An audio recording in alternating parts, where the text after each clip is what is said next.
제가 꽤 오래전에 이 교회에 왔었다고 하시더라고요. 근데 기억을 못하고 그냥 처음 오는 곳이냐 막 길을 헤매면서 아까 왔는데요.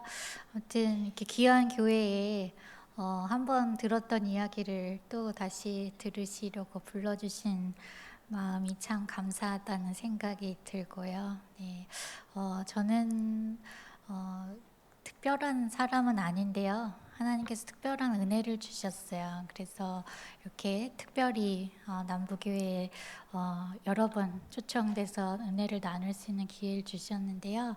어, 전 대학교 4학년 때 교통사고를 만났고요. 그 전까지는 아주 평범한 학생이었어요. 그냥 좀 교회를 열심히 다니는 자매였고, 그냥 학교에서 저희 집이 좀 멀어서 오빠 차를 종종 타고 집에 가곤 했었어요. 근데 사고가 있던 날에도 늘 다니던 길로, 다니던 시간에 그렇게 다른 날과 별 다르지 않게 집으로 가고 있었는데 신호등이 바뀌었어요. 그래서 빨간불이 들어와서 잠깐 차를 세우고 오빠랑 뭐 내일 뭐 할 거냐 이런 얘기를 하고 있던 중에 뒤에서 음주운전을 하신 분이 소주 한 5병 정도 드셨대요. 근데 이분이 이미 작은 사고를 내고 도망을 가시면서 아주 빠른 속력으로 달리셨고, 그러면서 신호 대기선 제일 뒤에 서 있던 저희 차를 와서 아주 세게 들이받게 되었고, 그 충격으로 저희 차가 7대의 차와 부딪히게 되었어요. 여기저기 튕겨지다가 불이 나기 시작한 것 같아요. 저는 사고가 있으면서 바로 정신을 잃었어서 아무것도 모르고 있었는데요. 오빠가 먼저 정신을 차려서 저를 꺼냈을 때는 이미 제 상반신에 불이 붙어 있었다고 그래요. 근데 우리 피부가 워낙 연소되기 좋은 물질로 이루어져 있잖아요. 그래서 오빠가 저를 꺼내려고 안았을 때 오빠 팔에도 금방 불이 옮겨 붙어서 오빠가 이제 티셔츠 벗어서 불 꺼주고 그랬어요. 누가 지나가시다가 그 장면들을 찍으셔서 그 다음날 아침 뉴스에 나왔었는데요. 사실 너무나 흔하게 일어나는 게 교통사고고, 저도 뭐 아주 여러 번 뉴스로 남의 그런 뉴스 장면들을, 교통사고 장면들을 봤을 텐데 단 한 번도 내가 그 뉴스 속의 이모 씨가 될 거라고는 한 번도 생각해 본 적 없었어요. 그냥 누군가에게 일어난 일이라고 생각했었는데요.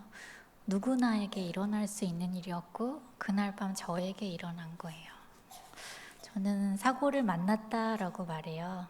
사고를 당했다라고 하는 게 더 정확한 표현일지 모르지만 제가 굳이 그 표현을 쓰지 않는 이유는 음주운전 교통사고의 피해자로 그렇게 살고 싶지 않았기 때문이고요.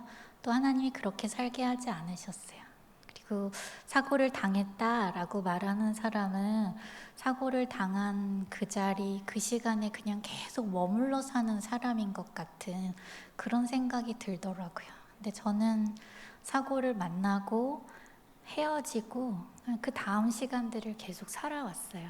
하나님 그렇게 만들어 주셨거든요. 근데 그 사고를 만나고 헤어지는 과정 중에 어려웠지만 제게 많은 선물들이 주어졌고 그 선물들을 발견했어요. 그래서 제가 오늘 여러분께 제가 받은 그 선물들을 나누는 시간을 가지려고 이제 왔습니다. 병원 응급실로 옮겨졌고요. 병원에서는 이미 오빠에게 지금 동생이 화상이 문제가 아니라고 맥박도 잡히지가 않으니까 곧 갈 것 같다고 빨리 작별 인사하라 그랬대요. 그래서 오빠가 저에게 잘 가라고 좋은 동생이었다고 이렇게 인사 다 했는데 아직까지 안 가고 이렇게 오랫동안 잘 살아남아 있고요. 뭐 처음에 중환자실 들어갈 때는 산소호흡기도 끼워져 있었고요. 의식도 없었고 폐에 유독가스가 또 많이 차 있어서 그거 빼내는 튜브도 옆구리에 꼽아져 있었대요. 생과 사를 오고 가는 그 시간에 정말로 저희 교회에서 저 얼굴도 다 모르시는 우리 권사님들, 집사님들께서 기도가 끊이지 않도록 24시간 그렇게 중보기도 해주셨고, 전 하나님께서 그 기도에 응답해 주셨다고 생각해요. 저에게 삶이 주어졌어요. 혼자 숨을 쉴 수 있을 만큼 폐가 회복이 되기 시작했고요. 그러면서 산소호흡기를 떼게 됐고 의식이 돌아왔어요. 몇 시간 뒤에 병원에서 저에게 입안에 빨대를 넣어주시면서 조심스럽게 한번 넘겨보라고 하셨는데 이렇게 빨아다니니까 입안으로 물이 넘어 들어오는데요. 그 와중에 그 물이 너무너무 시원하고 맛있는 거예요. 제가 그 물을 마시고 나서 지나와야 될 과정들은, 살아남기 위해서 꼭 거쳐야 되는 시간들은 너무너무 어려운 시간이었어요. 정말 사는 건 죽는 것보다 훨씬 어려운 일이구나, 그걸 배웠던 시간인 것 같아요. 근데 그 죽음과도 같은 고통을 맞이할 때마다 저는 그 물맛을 기억했어요. 내가 살아있어서 누릴 수 있는 것. 너무너무 사소한 일인 줄 알았지만 사실은 어마어마한 기쁨이 있는 그 물맛 같은, 이 살아있음에 대해서 집중하면서 그 시간들을 지나왔어요. 제가 사진 좀 보면서 이렇게 말씀 나누도록 할게요. 사진 다음 거 넘겨주시면요. 제가 갖고 있군요. 병원에서 제가 저를 찍은 사진이고요. 저는 전신의 55%의 피부 면적에 3도 화상을 입게 되었어요. 이제 피부의 반 이상이 화상으로 인해서 없어지게 된 상태가 된 거고요. 우리 피부가 좀 까지더라도, 좀 상하더라도 한 2, 3주만 지나면 다시 재생이 되는데, 이 3도 화상이라는 말은 시간이 흘러도 피부가 재생되지 않는다는 뜻이에요. 아주 깊이 상했다는 뜻이고, 그래서 다치지 않은 제 피부에서 피부를 떼어다가 피부 이식 수술이라는 걸 해야 했어요. 아주 많은 수술을 받았고요. 많은 이야기가 있지만 좀 뛰어넘어서 제가 7개월 만에 이제 모든 화상을 입은 자리에 다시 피부 이식술로 덮기까지 한 7개월의 시간이 걸리게 되었어요. 7개월 후에 제가 얼굴 수술을 받았을 때 사진이 그 다음인데요. 이제 이때만 해도 저는 수술을 받았잖아요. 이제 더 이상 의사 선생님이 이제 7개월 만에 세수도 해도 된다는 거예요. 너무 신기하더라고요. 만져도 아프지 않은 피부를 갖게 된 거예요. 다 끝난 줄 알았어요. 머리도 다시 기르고 이 딱지들만 다 정리가 되면 이제 예전의 모습으로 돌아가겠지. 다 끝난 줄 알았어요. 근데 한번 불이 지나간 자리는 자꾸 줄어들고 당겨지는 성질을 갖게 되는 거예요. 그러니까 그 위에 이렇게 얇은 표피만 이식을 하니까 막 수축이 일어나면서 옆에 있는 피부를 당기고, 그 당기는 힘이 얼마나 센지 목 피부가 수축을 하기 시작하니까요, 턱이 당겨서 내려가지더라고요. 제 힘으로는 입이 다물어지지가 않아서 입을 다물려면 고개를 숙여야 했어요. 입이 다물어지지 않으니까 이제 침을 흘리더라고요. 너무너무 침 흘리고 싶지 않은데 흐르는 침이 감당이 안 되는 거죠. 그래서 수건을 물고 있지 않으면 안 됐었는데, 이제 병원에서는 1차 치료가 끝났다는 거예요. 그래서 집에 돌아가도 좋다고. 그래서 그렇게 가고 싶었던 집을 이제 7달 만에 가게 되었는데, 집에서 밥 먹을 때 찍었던 사진 중 사진인데요. 모든 게 그대로인데 저만 변해 있는 거예요. 제가 굳이 거울을 찾아서 볼 용기는 없었는데요. 밤이 되니까 유리창에 사람 모습이 반사가 되는 거예요. 제가 아니더라고요. 제 입이 작아져서 엄마가 어린이용 새 숟가락을 사주셨는데, 그 숟가락이 반짝거리는 새 숟가락에 얼굴이 막 비치는 거예요. 근데 너무너무 빨갛고요. 이게 막 눈썹도 없고 외계인 같아 보이더라고요. 그래서 이 얼굴 내 거 아니라고, 이거 나 아니라고 막 머릿속에서 제가 지우려고 했었어요. 근데 제가 본 그 얼굴을 제가 지운다고 해서, 기억하지 않는다고 해서 진짜 없어질 얼굴이 아니잖아요. 어느 토요일 오후에 제가 이렇게 TV 보고 있었어요. 토요일 오후에 아주 재미있는 예능 오락 프로그램을 보고 있는데 하나도 재미가 없는 거예요. 제가 사고 전에 그냥 그 마음을 가지고 그렇게 살아가기에는 너무 많은 게 달라져 버렸더라고요. 그냥 그 마음을 가지고 살아가기에는 이제 제 인생이 너무 많이 변해버렸더라고요. 돈 주고는 살 수 없는 것을 잃었다는 것을 알게 되었어요. 아무리 노력해도 그때로는 돌아갈 수 없다는 걸 알게 되었어요. 현실을 보고 나니까요, 마음에 절망이 찾아오더라고요. 절망이 여기를 가득 채우고 나니까 제가 할 수 있는 일은 딱 두 가지였어요. 하나는 아파트 옥상을 찾아서 올라가는 일이었고, 또 하나는 하나님을 찾는 거였어요. 제가 몇 시간을 고민을 하다가 엄마한테 교회에 가자 그랬어요. 제가 좀 따져봐야겠더라고요. 도대체 이 모습으로 살게 하는 이유가 뭔지, 이 모습으로 살게 할 거면서 왜 살려놓은 건지 좀 따져봐야겠더라고요. 토요일 밤에 아무도 없는 교회에 맨 앞자리에 그냥 와서 그냥 막 울었던 것 같아요. 하나님 나 어떻게 하실 거냐고, 살려놨으면 대책이 있으실 거 아니냐고. 하나님 전지전능하시다면서요. 그때는 그 말이 너무너무 야속하더라고요. 하나님 전지전능하시다면서 왜 나한테 아무것도 하시지 않는 거냐고 막 따지고 묻는데, 몇 시간을 물었는데도 대답이 없으시더라고요.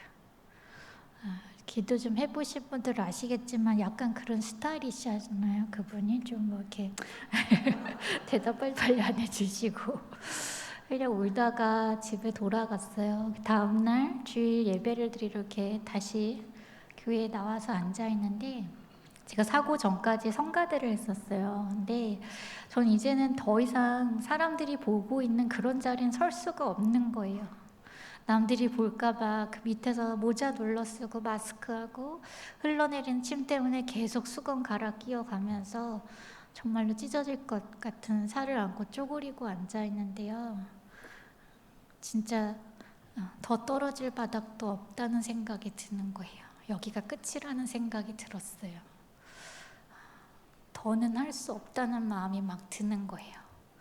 그러니까 뭐 찬양 부르고 싶지도 않고요. 목사님 설교 귀에 안 들어오더라고요. 그래서 앉아서 계속 하나님 설마 계획이 있지 않았겠냐고, 나한테 이렇게 엄청난 일이 일어나 버렸는데 하나님 혹시 정말로 계획이 있어서 나를 살려놓은 것이라면, 좀 이유가 있다면 나도 좀 알려달라고, 그래야 나도 살아볼 수 있지 않겠냐고 마지막과 같은 마음으로 이렇게 기도하고 있었어요. 근데 예배가 끝나고 저희 목사님 그날 제 옆에 오시는 거예요. 저를 이렇게 안아주시면서 기도하기 시작하셨는데요. 사랑하는 딸아 하고 시작되는 기도였어요. 저를 사랑하신다는 거예요. 저조차도 저를 사랑할 수 없을 것 같은 그런 모습을 하고 있는 저에게 여전히 사랑한다고 고백하시는 목소리가 있었어요. 저 목사님 딸 아니거든요. 저를 사랑하는 딸아 부를 수 있는 분 딱 3분 있는데, 엄마도 아빠도 아닌 그분께서, 하나님 아버지께서 이 시간 목사님 통해서 말씀하고 계시는구나. 그 음성이 제 귀로, 제 마음으로 들어오기 시작했어요. 저를 위로하시면서 그날 2가지 약속을 주셨는데요. 너를 세상 가운데 반드시 다시 세우겠다고, 그리고 병들고 힘들고 약한 자들에게 네가 희망의 메시지가 되게 할 거라고. 제가 기다렸던 약속이 아니에요. 네 얼굴 다 회복될 거야. 모든 게 제자리로 갈 수 있게 해줄게. 그거하고는 조금도 닮지도 않았는데요. 참 이상하죠. 하나님이 계획이 있으시다는 말에 제 마음이 좀 달라지는 거예요. 여기가 끝이라고 생각했어요. 더는 할 수 없다고, 차라리 여기가 끝이면 좋겠다고 생각하고 있는 저에게 도대체 누군가의 희망이 된다는 게 무슨 말인지 모르겠지만, 어떻게 한다는 건지도 모르겠지만 그냥 하나님 제게 그러시는 것 같았어요. 여기가 끝이 아니야. 내가 준비한 해피엔딩이 있어. 여기서 이렇게 끝내면 안 돼. 그러시는 것 같았어요. 다 이해할 수는 없었지만, 내가 기다린 약속도 아니었지만, 그냥 저는 하나님이 살아계신다면 내가 이때까지 믿어왔던 성경 속에 살아계신다고 말씀하시는 그 하나님이 정말로 살아있다면 하나님이라면 하실 수 있을 것 같은 마음이 드는 거예요. 그래서 집에 돌아가서 그냥 저는 어떤 방법으로 그 일을 이루실지는 모르겠지만 그냥 저는 제게 주어진 오늘을 살아가기로 마음먹었어요.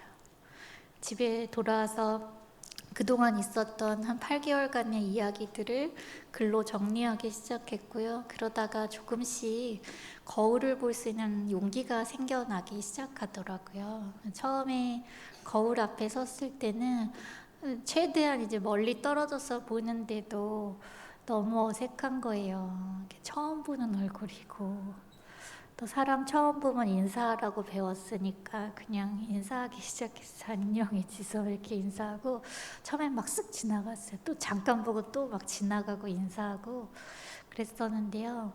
근데 이 얼굴이 자꾸 보니까 약간 정드는 얼굴이더라고요. 그래서 조금씩 가까이 가서도 보게 되고 이제 이 얼굴이 내 얼굴이구나. 이제 이게 나구나. 제가 받아들이기 시작했어요. 근데 참 인정하고 싶지 않았고 받아들이고 싶지 않았던 제 모습을 다시 저로 인정하고 받아들일 수 있었던 힘은 그건 제 안에서 나오는 게 아니었어요. 막 의지를 다져서 믿음을 강하게 하고 막 이렇게 힘을 내서 할 수 있는 일이 아니었어요. 여전히 사랑하는 딸아 부르시는 하나님의 음성이 있었기 때문이고요. 모습이 너무 많이 달라져 버렸는데도 다른 사람으로 대하지 않는, 이 안에 내가 원래 사랑하는 딸, 내 동생, 내 친구가 있다고 저를 다르게 대하지 않는 제 주변 사람들의, 제 가족들의 그 마음이, 그 사랑이 다시 저를 안을 수 있는 힘을 주셨던 것 같아요. 우리 예전에 아주 오래된 유행가 가사 중에 사랑이 무엇이냐고 물으신다면 눈물의 씨앗이라고 하실 거라고 그러셨는데, 저에게 같은 질문을 하신다면 저는 사랑은 생명을 주는 것이었다고, 이 두 번째 삶을 가능하게 한 힘이었다고 그렇게 대답할 것 같아요. 제가 엄마하고 있었던 얘기 하나 나눌게요. 다음 사진 넘겨볼까요? 네. 제 가족 사진인데요. 가족이라는 게 참 힘이 되기도 하고 짐이 되기도 하는 존재인데, 제가 너무나 큰 짐이 되었던 시절에 기꺼이 저에게 힘이 되어준 분들이 가족이었어요.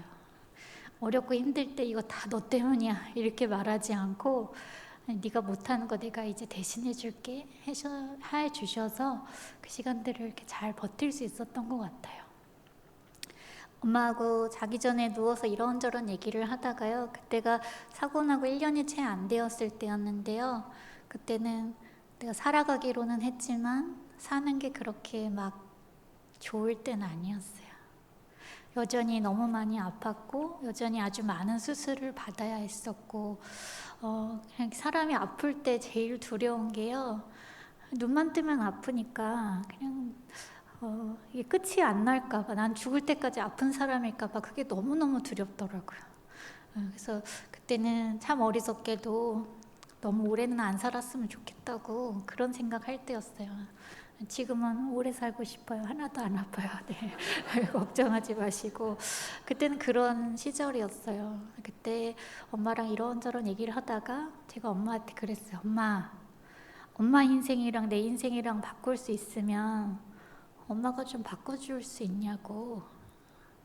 저희 엄마가 엄마 바꿀 수만 있으면 1000번이고 10,000번이고 바꿔주고 싶다고 그러시는 거예요. 저희 엄마가 한 번도 제 앞에서 우신 적이 없어요. 얼마나 저를 씩씩하게 대하셨는지, 물론 제가 안 보이는 곳에서 교회에서 기도하면 정말 많이 우셨지만 적어도 제 앞에서는 너무나 씩씩한 엄마였어요. 입 밖으로 한 번도 표현하지 않았지만 엄마가 이런 마음이었구나, 그걸 그날 알게 되었어요. 짐작만 했었는데 그날 알게 되었어요. 부모님의 사랑이 이런 거구나. 자식이 힘든 길, 아픈 길 가고 있을 때 내가 1000번이고 10,000번이고 내가 대신해주고 싶은 마음, 그게 부모님 마음이구나 알았어요. 제가 수술을 받으러 들어갈 때 더 이상 보호자가 들어올 수 없는 지점이 있어요. 그 너머의 시간은 그냥 온전히 저 혼자만의 싸움이라고 생각했는데요. 그 시간에 그 마음으로 저와 함께 해준 부모님이 계셔서 제가 그 시간을 버텼구나 하는 생각을 하게 되었는데요. 그 생각 끝에 제가 하나님 생각이 나더라고요. 하나님께서 하나밖에 없는 아들 예수님을 이 땅 가운데에 피를 다 쏟아야만, 몸에 있는 물을 다 쏟아야만 끝이 나는 길 가운데에 내려보내셨더라고요. 자식을 내어 던지는 사랑을 하셨더라고요. 살다 보면 내가 너무너무 초라하게 느껴지는 날이 있고, 그래서 이거 뭐 더 살아서 무엇하나, 혹은 나는 지선 씨처럼 그렇게 좋은 가족이 없는데, 난 그렇게 사랑받아 본 기억이 없는데 라고 하시는 분이 계실지도 모르겠어요. 근데 우리 꼭 그런 마음이 들 때 우리가 꼭 그 사랑을 기억했으면 좋겠어요. 자식을 내어 던진 사랑을 받은 자임을, 우리는 자신을 내어 던진 사랑을 받아 구원받은 자임을 우리는 꼭 기억했으면 좋겠습니다. 제가 좋아하는 사진 중에 하나인데요. 사고 때 저를 구해준 저희 친오빠예요. 저희 생명의 은인이고 너무너무 고마운 사람인데, 제가 초반에 아플 때마다 저희 오빠가 마음고생을 참 많이 했어요. 괜히 살려서 이렇게 어려운 인생을 살게 했다고 그냥 제가 아플 때마다 맨날 이렇게 슬퍼했어요. 그래서 저 다 낫기 전까지 결혼 안 할 거라고 그랬는데 지금 애가 셋이고요. 네, 잘 살고 있어요. 근데 저 때만 해도 사고 2년밖에 안 되었을 때였고, 오빠가 여전히 늘 눈에 슬픔이 가득하던 시절이었는데, 저런 동생을 얻고 오빠가 행복해하는 미소가 사진에 담겨서 저 사진이 참 마음에 들었어요. 제 홈페이지에 그때 글을 쓰고 일상을 올리던 때였는데, 저 사진을 올리면서 사실은 좀 걱정은 됐죠. 얼굴이 정면이 나와 있잖아요, 제가. 근데 아니나 다를까 그 밑에 답글들 중에 나는 솔직히 지선 씨가 무섭고 징그럽다. 굳이 솔직하지 않아도 되는 자리에서 막 솔직해져가지고 그런 글을 남기셨더라고요. 그 글을 보면서 저는 또 마음이 막 무너지는 거예요. 이게 사실이구나. 나 이렇게 생겼구나. 막 마음을 치는 거예요. 근데 그 요동치는 순간 제가 깨닫지 못했던 사실 하나를 깨닫게 되었어요. 제 눈이 그분들의 눈 같지가 않은 게 이게 너무 감사한 일이더라고요. 제가 거울을 볼 때마다 그분들이 저를 보셨던 것처럼 제 모습이 막 무섭고 징그러워 보였었더라면 과연 내가 살 수 있었을까? 내가 그렇게 계속 거울을 볼 수 있었을까? 그런 생각이 들었어요. 제가 덤으로 산다고 말하고 살았어요. 근데 하나님께서 너 덤으로 얻은 거니까 뭐 죽지 못해 살든지 말든지 그렇게 던져진 인생이 아니라 이 모습 이대로 얼마든지 행복하게 살아갈 수 있도록 하나님 제게 그다지 밝지 않은 눈을, 별로 솔직하지 않은 마음을 주셨던 거였구나. 하나님 날개 아래 지켜진 생명이었구나. 이마저도 하나님이 하셨구나 하는 생각이 들었어요. 수없이 기적을 기다리던 시간이 있었는데요. 그때 이미 내 안에 하나님 기적을 주셨구나. 내가 눈에 보이는 대로 나를 보는 것이 아니라, 보여지는 대로 보는 것이 아니라 하나님의 눈으로 나를 볼 수 있었던 게 이게 너무나 큰 기적이구나 하는 것을 그때 배우게 되었습니다. 네, 제가 책을 냈어요. 제가 손끝 꽃이 아무래도 말단부이다 보니까 불이 조금씩만 더 오래 머물러도 살릴 수가 없을 정도가 되었고, 그래서 엄지손가락을 제외한 8손가락을 정리하는 수술을 받았어요. 여러분과 다른 손을 제가 가지고 사는데요. 사실 저도 처음에는 이 손을 봤을 때, 짧아진 손을 제 두 눈으로 확인했을 때 제 안에 왜 절망이 없었겠어요. 이 손으로 뭐 할 수 있겠어. 근데 이 손으로 가장 먼저 하게 된 일이 뭐였냐면요, 남겨주신 엄지손가락으로 컴퓨터 자판 두드리는 거였어요.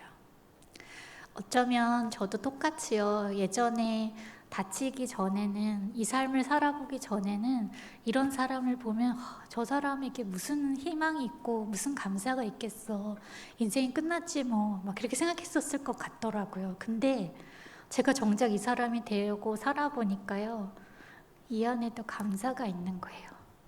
이 삶에 기쁨이 있더라고요.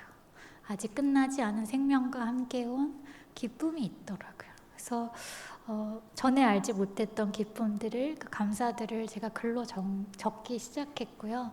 그런 일기처럼 쓰여진 글들이 모여서 이제 책이 된 거예요. 책 내고 많은 분들부터 편지가 오더라고요. 너무 감사하게. 저는 사실 저 혼자 살아남기 위해서 아픈 거 참은 거 말고는 한 일이 없잖아요.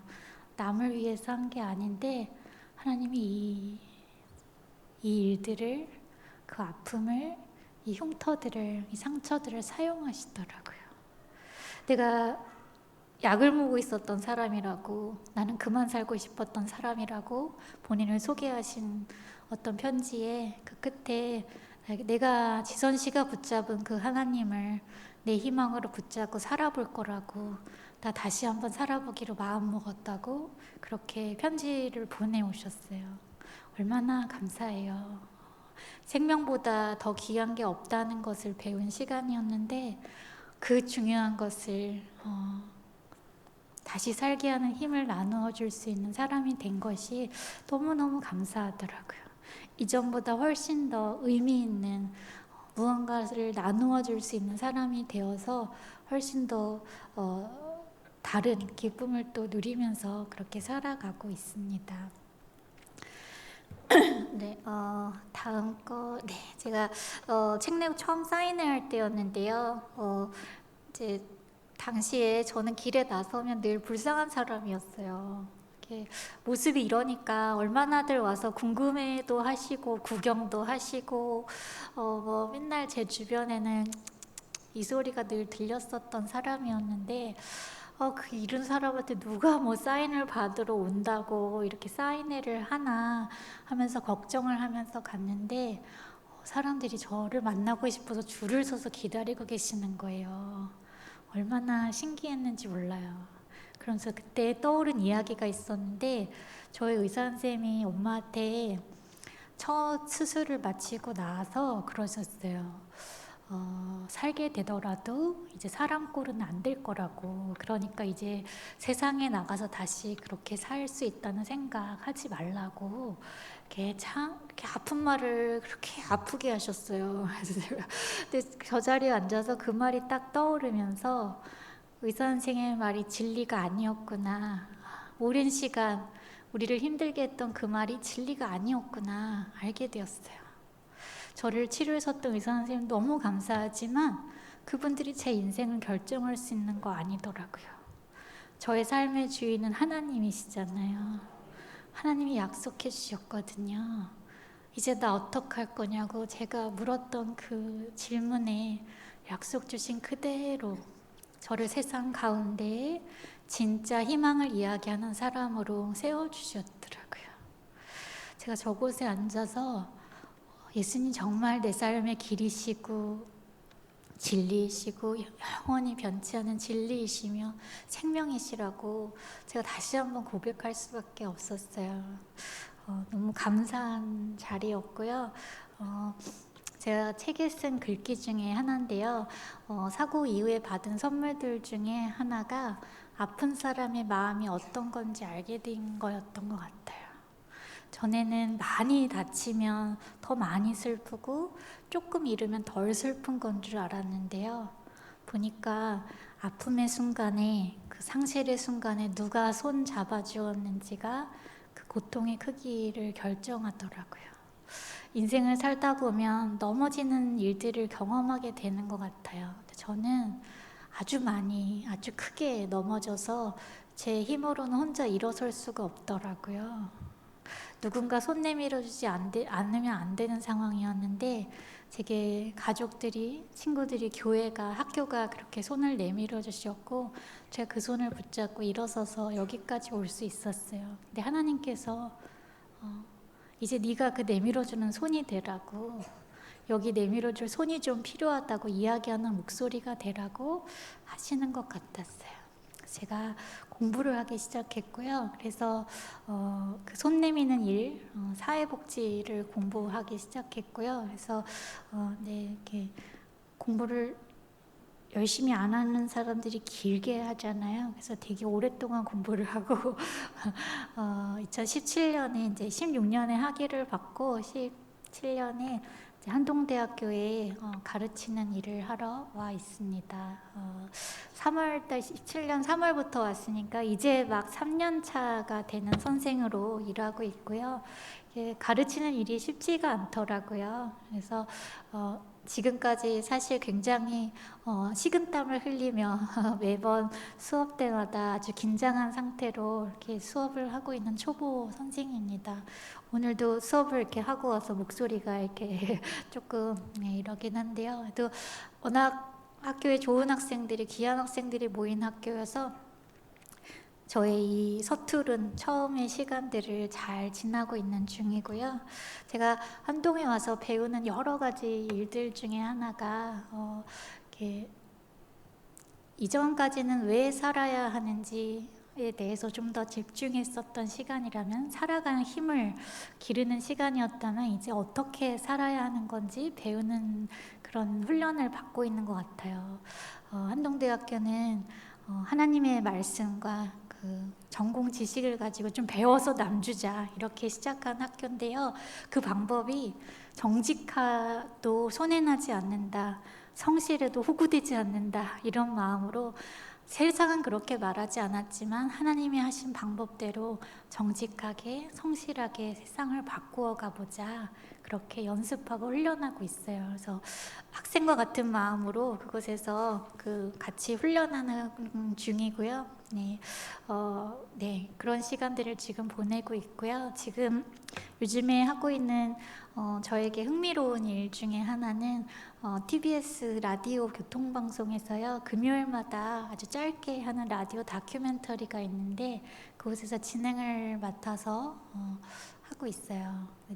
프로그램 제목이 가슴에 담아온 작은 목소리인데, 저랑 너무 잘 어울리잖아요. 근데 저만큼 목소리 작은 사람들 쉽지 않거든요. 근데 사회의 약자라고 불리는 사람들에게 아무리 소리쳐도 들어주지 않는 사람들의 목소리를 담아서 전하는 그런 일들을 방송을 통해서 하고 있어요.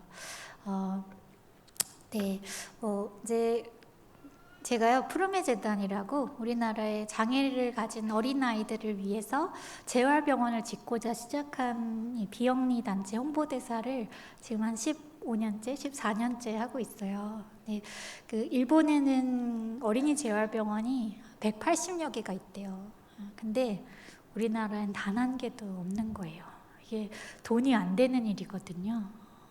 근데 돈이 안 되는 일이라고 해서 의미가 없는 일은 아니기 때문에, 우리가 좋은 병원을 지어서 아이들이 필요한 때에 훈련하고 재활해서 걸을 수 있다면, 말할 수 있다면, 그건 돈으로 환산할 수 없는 가치잖아요. 그래서 좋은 병원을 지어보자 하고 시작한 재단이고요. 3년 전에 서울 마포구에 첫 병원이 지어졌어요. 아직도 전국의 많은 곳에 필요한 병원이고요. 울산에 저런 병원이 들어온다면 여러분 박수치고 환영해 주셨으면 좋겠고요. 그런 과정 중에 제가 홍보대사니까요, 이제 좀 이렇게 재단이 하는 일, 하고자 하는 일들을 좀 알리는 행사들에 참여를 하게 됐는데, 그 중에 하나가 이제 마라톤 대회에 참가하는 일이었어요. 저한테 제안을 하셨는데, 사람이 뭘 모르면 되게 용감해지잖아요. 그래서 너무 멋있어 보여서 마라톤 하겠다고 약속을 했는데, 제가 운동을 진짜 안 좋아하거든요. 그래서 막 시간만 나면 누워있는 사람이라 저희 가족들이 너는 환자가 체질에 좀 맞긴 했다고 이렇게 말할 정도로 이렇게 움직이는 걸 싫어해요. 그러니 뭐 운동도 안 하고 그러고 있다가 대회가 이제 날짜가 자꾸 다가와서 동네를 나가서 좀 뛰어봤어요.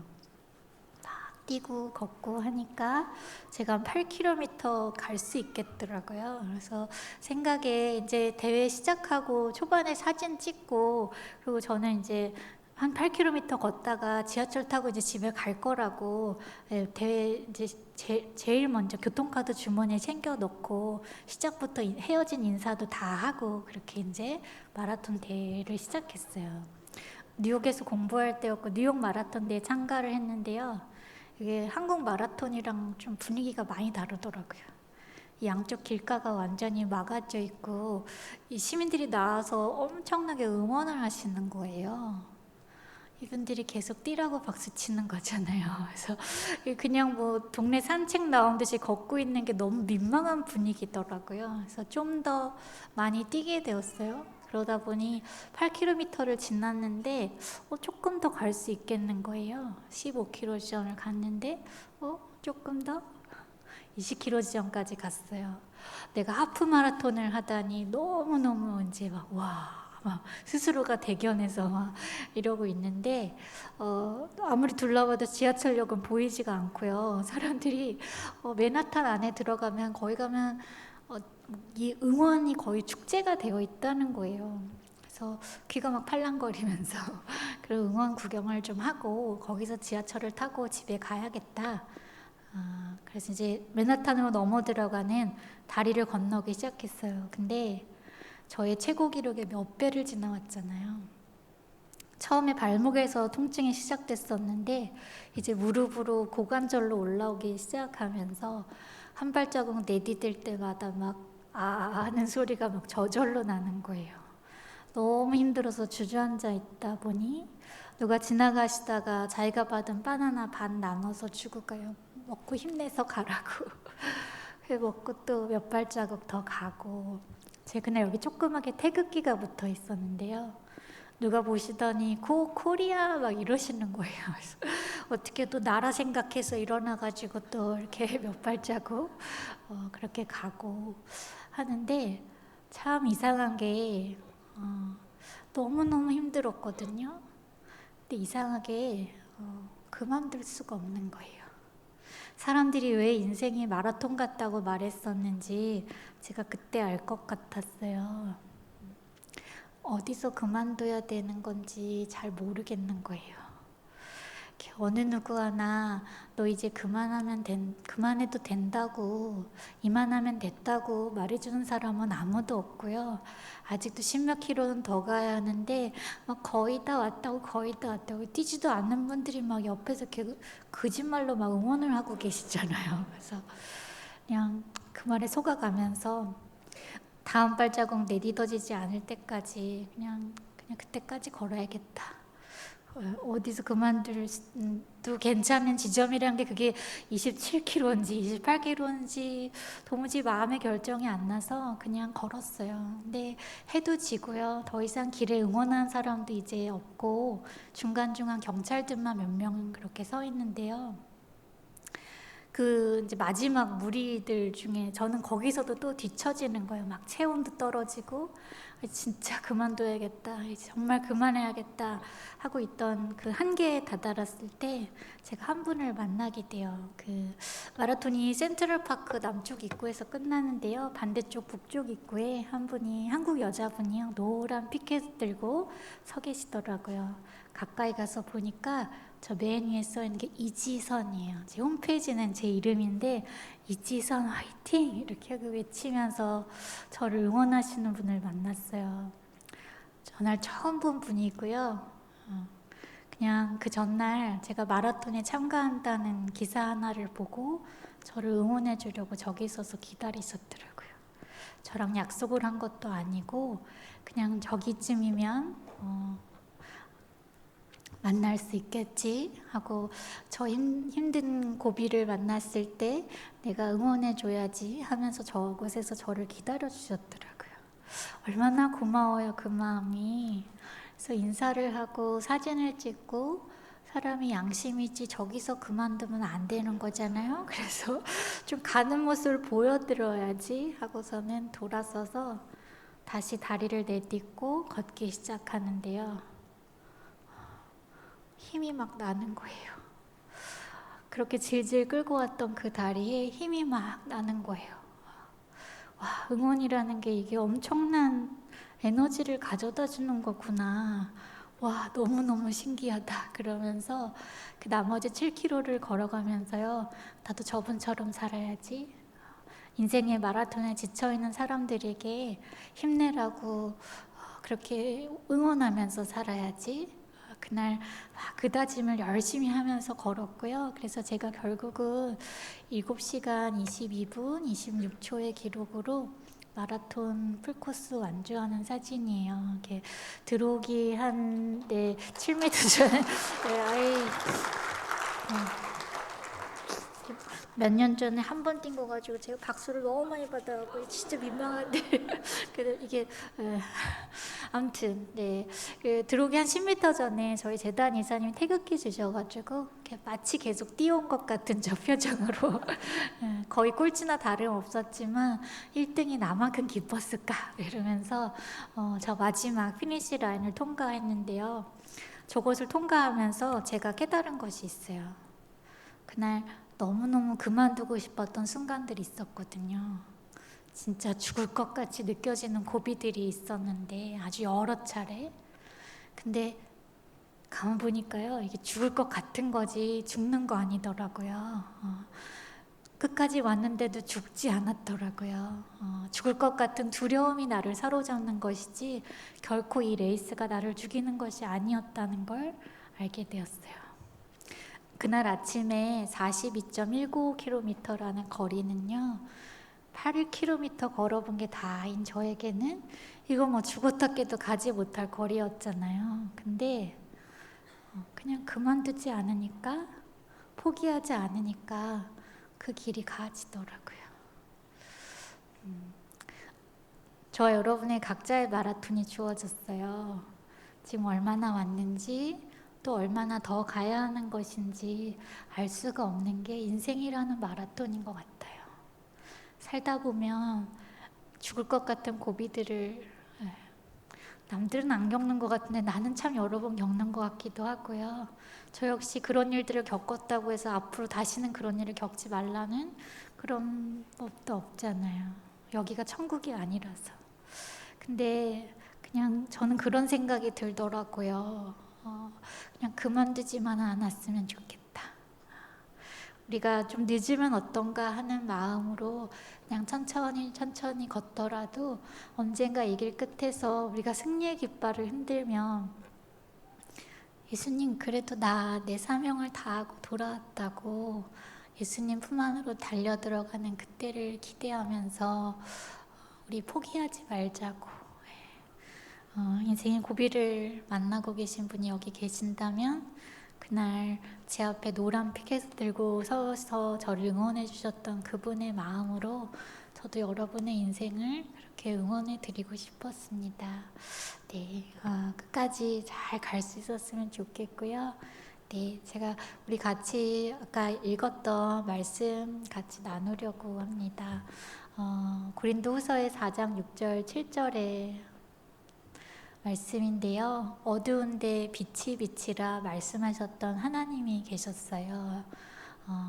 빛을 창조하신 분이시고 빛의 주인이신데요. 그 하나님께서 예수님 얼굴에 있던 빛을, 그 빛은 하나님의 영광을 깨닫게 해주는 빛인데요. 그 빛을 우리 마음에 주셨다는 거예요. 빛하고는 조금 더 어울리지 않는 곳인데 여기에 그냥 빛을 선물로 주신 거예요. 그 빛을, 그 보배로운 것을 질그릇에 담아 주셨다고 하셨어요. 근데 저는 어쩌면 질그릇 중에서도요, 다 깨어진 그릇이더라고요. 와장창 깨어져서 다시 조각조각 겨우 붙여진 그냥 질그릇 모양을 가진 그런 그릇같이 느껴졌고, 또 사람들이 그렇게 말하기도 하고 저도 그렇게 생각했던 시간도 있었어요. 그런데 하나님께서는 아니야, 너는 빛을 담은 보물 그릇이야 하시더라고요. 그 진리가 저를 자유케 하셨어요. 우리 안에 우리가 다 깨닫지 못하는 순간에 이미 우리 안에 예수님을, 빛 대신 주님을, 우리에게 말씀을 이미 주셨다는 거 우리가 꼭 기억했으면 좋겠어요. 그래서 우리가 사는 곳에서 그렇게 대단한 일을 하지 않아도 내가 빛을 담은 보물 그릇으로 내 주변에 어둠을 밝히고 빛으로 살아낼 수 있기를, 그런 소망을 가지고 살아가고 있고요. 이렇게 그래서 우리로부터 나오는 모든 것이 나로 인함이 아니라 이 빛으로부터 나오는 것임을, 하나님으로부터 온 것임을 그렇게 증거하는 삶을 살라고 하나님께서 하시는 것 같은 생각이 들었어요. 사실은 이렇게 앞에 서서 은혜를 나누는 것이 이렇게 참 부끄러울 때도 참 많이 있어요. 제가 굉장히 연약한 사람이고, 여러분들이 이렇게 한 시간이 안 되는 시간 동안 이렇게 긴 시간의 이야기를 들으시다 보면 와, 대단한 사람이네 막 이렇게 생각이 드실 수도 있어요. 막 굉장히 의지가 강하고 막 그런 애처럼 막 마라톤도 뛰고 막 엄청나 보이실 수도 있거든요. 절대 속지 마시고요. 그냥 오늘 우리 안에 이 연약한 한 사람을 회복하시고 상처를 싸매시고 회복하며 다시 만들어 가시는, 빛을 담은 보물 그릇으로 살게 하시는 하나님의 은혜를 기억할 수 있으면 좋겠고요. 여러분의 마음속에 지금 하나님께서 사랑하는 딸아, 사랑하는 아들아 부르시는 그 하나님의 음성이 여러분 마음에 들리셨기를 바라는 마음입니다. 네, 이렇게 늦은 밤에 이렇게 졸지도 주무시지도 아니하시고 경청해 주셔서 너무 감사하고요. 또 한 7, 8년, 9년 만에 왔으니까 또 한 9년 뒤에 불러주시겠죠, 그렇죠? 네, 그때 다시 뵙겠습니다. 감사합니다.